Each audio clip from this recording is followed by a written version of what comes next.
2 Kings chapter 10. Ahab had 70 sons still living in Samaria. Jehu wrote letters addressed to the officers of Jezreel, the city elders and those in charge of Ahab's sons, and posted them to Samaria. The letters read, "This letter is fair warning. You're in charge of your master's children, chariots, horses, fortifications and weapons. Pick the best and most capable of your master's sons and put him on the throne. Prepare to fight for your master's position." They were absolutely terrified at the letter. They said, "Two kings have already been wiped out by him. What hope do we have?" So they sent the warden of the palace, the mayor of the city, the elders and the guardians of Jehu with this message: "We are your servants. Whatever you say, we'll do. We're not making anyone king here. You're in charge. Do what you think best." Then Jehu wrote a second letter. "If you're on my side and are willing to follow my orders, here's what you do. Decapitate the sons of your master and bring the heads to me by this time tomorrow in Jezreel." The king's sons numbered 70. The leaders of the city had taken responsibility for them. When they got the letter, they took the king's sons and killed all 70. Then they put the heads in baskets and sent them to Jehu in Jezreel. A messenger reported to Jehu, "They've delivered the heads of the king's sons."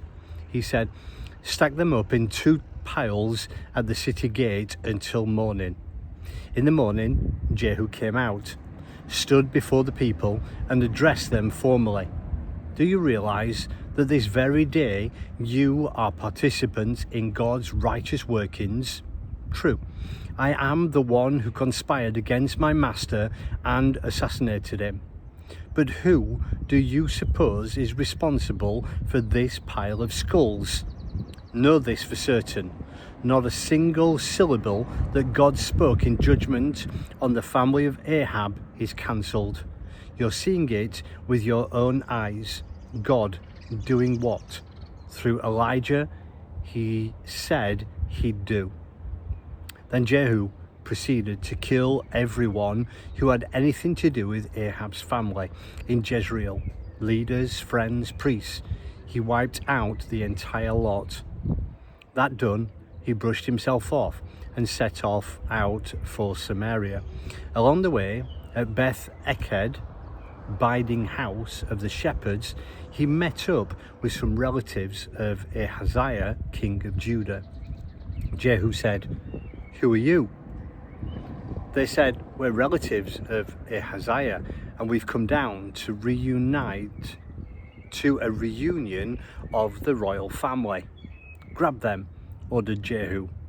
They were taken and then massacred at the well of Beth Eked. 42 of them, no survivors.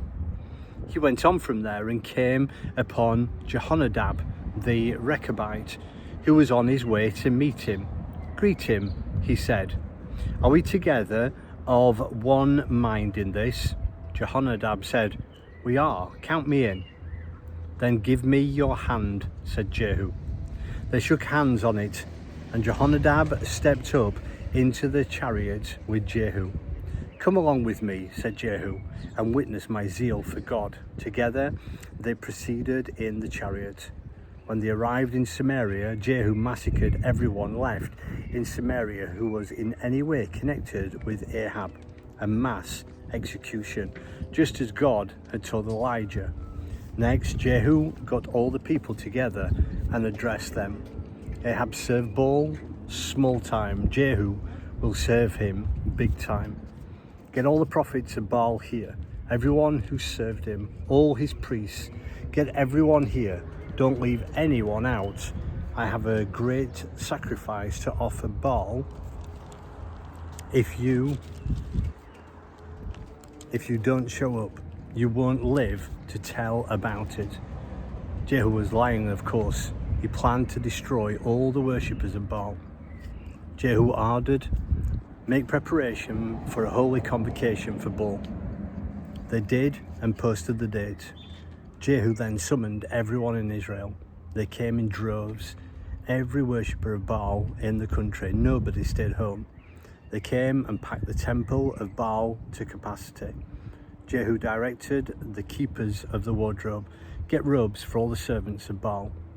He brought out their robes. Jehu and Jehonadab the Recabite now entered the temple of Baal and said, "Double check and make sure that there are no worshippers of God in here. Only Baal-worshipers are allowed." Then they launched the worship, making the sacrifices and burnt offerings. Meanwhile, Jehu had stationed 80 men outside with orders, "Don't let a single person escape. If you do, it's your life for his." When Jehu had finished with the sacrificial solemnities, he signaled to the officers and guards, "Enter and kill. No survivors." And the bloody slaughter began. The officers and guards threw the corpses outside and cleared the way to enter the inner shrine of Baal. They hauled out the sacred phallic stone from the temple of Baal and pulverized it. They smashed the Baal altars and tore down the Baal temple. It's been a public toilet ever since. And that's the story of Jehu's wasting of Baal in Israel. But for all that, Jehu didn't turn back from the sins of Jeroboam, son of Nebat, the sins that he dragged Israel into a life of sin. The golden calves in Bethel and Dan stayed. God commended Jehu. "You did well to do what I saw was best. You did what I ordered against the family of Ahab. As reward, your sons will occupy the throne of Israel for 4 generations. Even then, though, Jehu wasn't careful to walk in God's ways and honor the God of Israel from an undivided heart. He didn't turn back from the sins of Jeroboam, son of Nebat, who led Israel into a life of sin."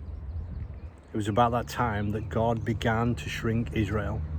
Hazael hacked away at the borders of Israel from the Jordan to the east, all the territory of Gilead, Gad, Reuben and Manasseh from Aroer near the brook Arnon, in effect all Gilead and Bashan.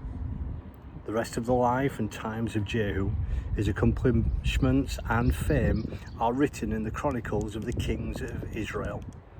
Jehu died and was buried in the family plot in Samaria. His son Jehoahaz was the next king. Jehu ruled Israel from Samaria for 28 years.